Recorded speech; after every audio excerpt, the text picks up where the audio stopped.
Olá, fala comigo, beleza? Mais uma vez, hoje eu vou falar de um assunto muito interessante, que é os DPS. Vai ser um assunto mais aberto, mas só para falar um pouco, eu acho muito interessante as descargas atmosféricas. O DPS, o estudo do DPS está sempre mudando, nunca é concreto. Estou com 53 anos e vi tantas mudanças. Se nós pegarmos da década de 90 até hoje, vamos ver a quantidade de mudança que foi feito no decorrer dos tempos. O para-raio eletrônico, desculpa,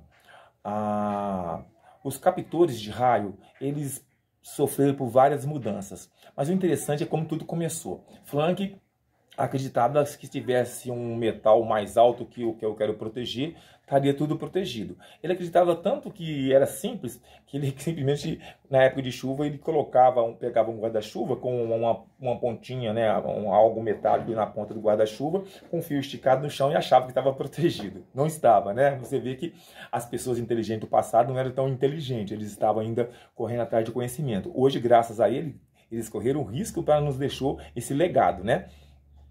Então, eles colocaram sua vida em risco. Você pegar um guarda-chuva, colocar algo pontiagudo e colocar um cobre arrastando para o chão afora, é suicídio. Hoje nós sabemos que é suicídio. Na época, não. Na época, muitas pessoas, muitos adeptos a ele ainda seguiam ele fazendo isso.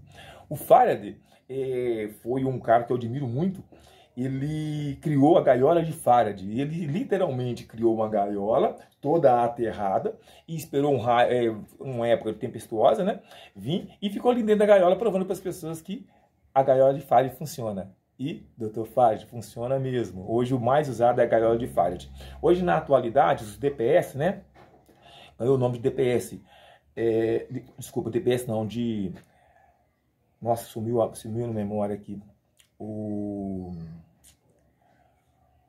Gente, como pode sumir o nome na cabeça assim? Gente, sumiu mesmo.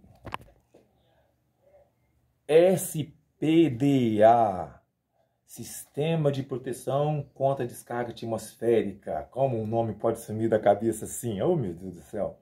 Pois bem, os SPDA, Sistema de Proteção contra Descarga Atmosférica, ele englobou um conjunto de coisas. Ele englobou a gaiola de Faraday e englobou também o Planck, o para-raio de Planck.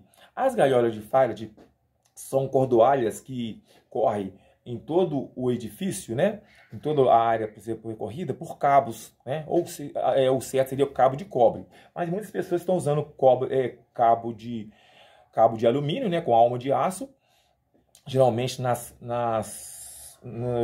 nos diâmetros de 25 a 120 milímetros. E ele corre essa cordoalhas com pouco espaço uma longe da outra. Geralmente de 2 metros afastado um do outro, se for um telhado grande, né? E se for laje, ele coloca nas laterais e coloca os captores. Alguns usam captores de 50 centímetros e outros usam captores como as hastes terra usado pela CEMIG. Muitos usam isso. Mas um fator muito importante são as conexões. Visto que se eu uso cobre e o meu captor é de aço galvanizado ou galvalume, eu tenho um problema na conexão. Então, uma vez por ano é interessante eu afrouxar esses conectores e limpar ali, né? Fazer a limpeza com produtos apropriados, ou eu fazer a solda exotérmica. Então, em muitos lugares eu observo, as pessoas não fazem a solda exotérmica. Eles fazem as conexões através de terminais e conectores. Se as conexões for através de terminais e conectores, é obrigado a fazer essa manutenção periodicamente, uma vez por ano, né? Porque ali vai haver uma oxidação e vai haver uma dilatação diferente do material. Cobre dilata diferentemente de aço. Então, materiais diferentes dilatam diferente. Um dilata mais, outro dilata menos. Seria interessante que o material que estivesse por dentro dilatasse mais do que o que está segurando. Por quê? Se o que está por dentro vai dilatar mais, nós não vamos ter muito problema. Agora, o problema é quando o material que está segurando dilata mais, aí é o problema. Pois bem, por que eu estou falando de descarga atmosférica? Eu sou apaixonado por descarga atmosférica. Embora é muito perigoso, mas é muito bonito. Para você ter uma ideia, a descarga atmosférica acontece do seguinte modo. Há lá a descarga e elas descem como se fosse uma árvore de cabeça para baixo. O que chega até a Terra são apenas fagulha. A maioria das descargas se dissipam no ar. A maioria das descargas são de nuvem para nuvem. E elas se dissipam lá. O que nós vemos chegar aqui na Terra é simplesmente a fagulha da descarga. Por mais grande que seja o estrago, é só as fagulhas. E o interessante é que quando ela cai em uma árvore ou em alguma coisa metálica, a distância de até 5 quilômetros, ela forma uma onda magnética. Semelhante é quando você joga uma pedrinha na água, né, num rio calmo, não forma aquela onda, né, aquelas várias ondazinhas. Então, só que a descarga que cai a aproximadamente até 5 km de distância, forma uma onda. Se você ou algo está no mesmo plano, aquela onda vai vir e vai cortar as paredes. É por isso que quando faz um DPS, junto com o DPS junto com o SPDA, estou sempre esquecendo o nome, junto com o SPDA, nós colocamos o DPS. O que o DPS faz? Ele consegue captar esse resíduo de magnético que vai chegar na parede, vai bater na fiação e transformar em energia. Quem transforma a energia é o magnetismo. Então, se criou o campo magnético lá, a 5 km de distância, ou menos, né? Que é no máximo 5 km, vai bater no fio e vai transformar em energia, uma energia bem mais alta que o equipamento que você instalou suporta, e esse cara vai proteger. E para instalar esse cara dentro das edificações, tem as distâncias. Distâncias bem perto uma da outra, porque as descargas podem pegar em paredes diferentes, tá? Então, é muito interessante.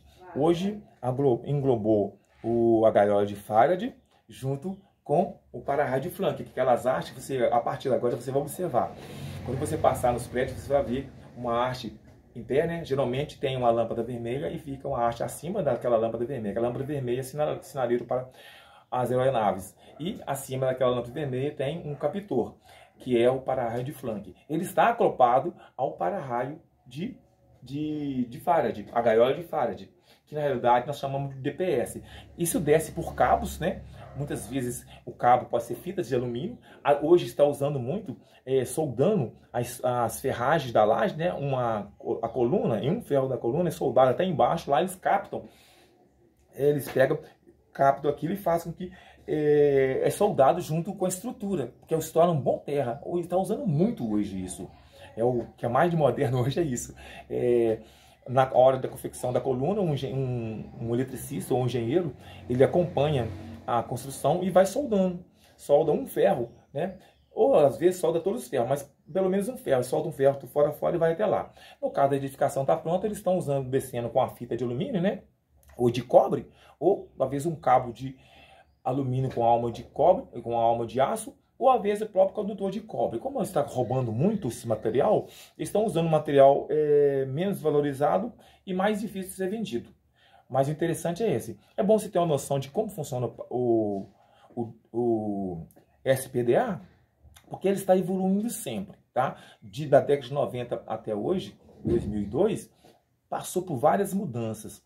E é muito interessante e muito bonito quando se fala de descarga atmosférica. O nosso papo hoje foi esse. Um abraço, até o próximo vídeo.